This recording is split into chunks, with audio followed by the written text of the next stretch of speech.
샬롬. 오늘도 복되고 좋은 날이 밝았습니다. 오늘도 주의 말씀 속에서 우리가 참 힘이 되는 말씀들, 또 그래서 그 말씀대로 살고자 하는 우리들의 노력, 애씀이 우리 하나님께 상달되어서 오늘도 우리 하나님께서 우리를 지키시고 인도하시고 좋은 것으로, 복된 것으로 함께하여 주실 줄 믿습니다.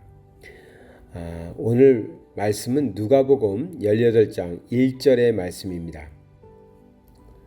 예수께서 그들에게 항상 기도하고 낙심하지 말아야 할 것을 비유로 말씀하여. 아멘. 예수님께서 기도하는 자는 낙심하지 말라고 말씀하고 계십니다. 그래서 그 비유로 말씀하셨는데 그 뒤에 보면 이런 내용이 나옵니다.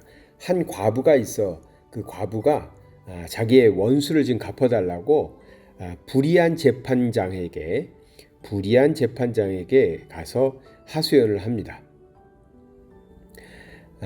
그런데 이 불의한 재판장은 하나님을 두려워하지도 않고 사람을 무시하는 사람이었지만 과부가 매일 찾아와서 괴롭히니까 해결해달라고 이렇게 계속 졸라대니까 괴로운 겁니다. 그래서 이 사람의 원한을 풀어줘야 되겠다. 그러지 않으면 내가 계속 괴롭힘을 당할 테니까. 그래서 이제 원한을 풀어준다는 그 비유의 말씀을 하시면서 하물며 7절에 보면 하물며 하나님께서 그 밤낮 부르짖는 택하신 자들의 원한을 풀어주지 아니하시겠느냐, 그들에게 오래 참으시겠느냐, 이렇게 말씀하십니다. 그러니까 못된 사람일지라도, 못된 재판장이라도 계속 찾아와 가지고 원한을 풀어달라 이렇게 조르고 그러면 자기 자신이 괴로워서라도 그것을 해결해 주는데, 하물며 하나님께서 자신이 선택하시고 자신이 사랑하는 하나님의 자녀들의 그 원한을 갚아주시지 않겠느냐, 다른 말로 하면 그 기도에 응답하시지 않겠느냐, 이렇게 말씀하시면서 기도하는 자는 낙심하지 말라, 낙심할 필요가 없다, 이런 말씀을 주님께서 하고 계신 겁니다. 우리가 살아가면서 우리의 생각처럼 잘 안 되는 것들이 많이 있습니다. 그리고 또 많은 부분에서는 우리의 능력 밖의 일들도 많이 있습니다. 그래서 내가 최선을 다해도 안 되는 일들도 있고요. 또는 우리의 지혜가 부족해서 이것이 옳은 것인지 저것이 옳은 것인지, 이렇게 해야 될지 저렇게 해야 될지 판단을 잘 못할 때도 있습니다. 이러한 좀 나로서는 해결하지 못하는 문제들, 어려운 일들, 불가항력적인 것들, 그런 것을 놓고 우리는 어떻게 합니까? 믿는 사람들은 하나가 남아있죠. 방법이 있습니다. 기도하는 겁니다. 그래서 열심히 하나님께 부르짖습니다. 하나님, 우리가 선택의 갈림길에 있는데 어떤 길이 하나님의 길입니까? 하고 열심히 묻습니다. 또 질병으로 인해서 힘들어 하시는 분들은 하나님, 최선을 다해서 치료하고 애쓰지만 그래도 세상 실력으로는, 세상 능력으로는, 의사들의 능력으로는 못 고치는 병도 많이 있고요. 그러니까 하나님께 또 매어 달려서 기도하죠. 하나님 고쳐달라고 말입니다. 또는 자신의 능력으로 감당할 수 없는 일을 만났을 때 하나님의 능력이 나타나기를 기대하면서 간절히 또 하나님께 기도합니다. 두려울 때도 기도하고, 어려운 일이 있어도 기도하고, 속상해도 기도하고, 스스로 해결할 수 없는 문제들을 만났을 때 하나님께 열심히 기도합니다. 그렇게 기도하면, 우리가 한 10시간 기도하면 하나님이 응답해 주시나요? 한 열흘 정도 열심히 하면 하나님이 응답하시는가? 아니면 40일 기도회가 있으니까 40일 금식 기도를 하면 41일째 하나님이 딱 응답해 주신다, 이런 어디에 그런 공식이 있는 겁니까? 그렇지 않죠.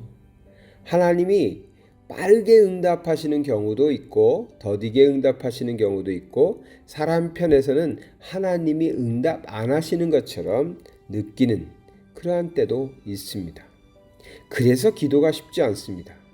우리가 3시간 열심히 기도하면 하나님이 3시간째 응답하신다, 3일 동안 금식하면 4일째 하나님이 응답하신다, 이런다면 누구나 다 아마 기도자가 될 것입니다. 그런데 하나님의 응답, 하나님의 역사는 언제인지 알 수 없고 하나님의 뜻이 무엇인지도 우리가 잘 알 수 없습니다. 그래서 기도를 안 하는 사람은 뭐 할 말이 없는 거고, 기도를 한다 할지라도, 내가 기도자라 할지라도 우리는 기도하면서도 어떻게 됩니까? 낙심하게 될 때가 있죠. 왜?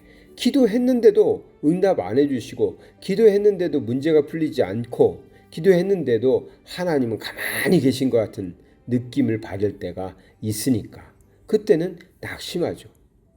기도하지 않은 사람이 낙심하는 것은 다른 문제입니다. 기도도 안 했는데 뭐 응답받기를 바라서 낙심한다고 할 수는 없으니까요. 기도를 하였는데도 응답이 더디거나 우리가 하나님의 응답을 깨닫지 못하거나 그럴 때 낙심하게 된다는 것입니다. 그래서 주님께서는 기도하고 낙심하지 말라라고 두 가지를 우리에게 명령하고 있습니다. 즉 항상 기도하고 기도를 하라는 것입니다. 우리에게 우리의 문제들을 놓고, 우리의 사명을 놓고, 우리의 어려움을 놓고, 우리의 자녀들을 놓고, 우리의 사업장, 또 우리의 가게 문제, 경제적인 문제 놓고 항상 기도하라는 것입니다. 그러나 또 하나 있습니다. 기도만 하라는 것이 아니라 낙심하지 말라는 것입니다. 우리가 기도했다고 그 순간에 딱 뭐 역사가 일어나고 기적이 일어나고 그러지 않다 할지라도 낙심하지 말라. 왜? 하나님께서는 우리를 선택하셨고 우리를 사랑하시기 때문에 틀림없이 우리 기도에 응답하십니다. 단지 그 응답의 때가 우리가 생각하는 때가 아니기 때문에 어쩔 때는 더디게 응답하시는 경우도 있고요. 우리의 생각과는 다르게 응답하시는 그 응답의 내용이 다를 수도 있죠. 그럴 수는 있지만 하나님께서 우리를 사랑하시기 때문에 하나님의 자녀들의 기도에 하나님께서 결코 외면하시지 않는다. 그러니 낙심하지 말라라고 말씀하시는 겁니다. 항상 기도하셔야 됩니다. 기도를 해놓고 볼 일입니다. 기도도 안 했는데 하나님이 응답 안 하셨다 말할 수는 없습니다. 기도해야 됩니다. 그러나 기도하셨다면 또 한 가지 하셔야 됩니다. 하나님의 역사가 이루어질 때까지 낙심하지 말아야 합니다. 하나님 우리를 사랑하십니다. 하나님께서 우리를 더 잘 아시기 때문에 가장 좋은 때, 가장 좋은 방법으로 우리에게 응답하시려고 하나님은 이미 다 계획하시고 준비하고 계신 겁니다. 우리들도 자녀들이 무엇을 막 졸라대고 요청한다고 그렇다고 해서 그냥 들어주는 건 아니지 않습니까? 그들의 그 요청에 가장 좋은 방법을 찾아서 대해주고 응답해주고 또 가장 적정한 때에 우리가 아이들의 이야기를, 아이들의 소원을 들어주지 않습니까? 우리 하나님도 마찬가지로 우리를 사랑하시기 때문에 가장 좋은 것으로 가장 적절한 때에 하나님께서는 우리의 기도에 응답하실 겁니다. 기도하시고 낙심하지 마시기 바랍니다. 낙심을 하게 되면 자꾸만 우리 마음에 의심이 생기고 기도가 하기 싫어집니다. 우리는 기도로 살아가야 되는 사람들입니다. 기도의 힘을 믿으셔야 됩니다. 기도하시고 낙심치 않는 그러한 신앙인, 그래서 기도의 승리자들 다 되시는 우리 성도님들 되시기 바랍니다. 사랑의 하나님 아버지 감사드립니다. 우리에게 주님의 이름으로 하나님께 구할 수 있고 기도할 수 있는 사람 되게 하여 주심 감사를 드립니다. 우리가 기도할 때 정말 하나님 바로 믿고 의심치 않고 구하게 하시고 또 믿고 구한 것은 우리가 절대로 낙심하지 않고 하나님의 때에 가장 좋은 것으로 응답하심을 믿고 우리가 그 믿음 안에서 살아갈 수 있도록 낙심치 않는 자로 살게 하시고 기도하는 자로 살게 하여 주시옵소서. 예수 그리스도의 이름 받들어 기도드리나이다. 아멘.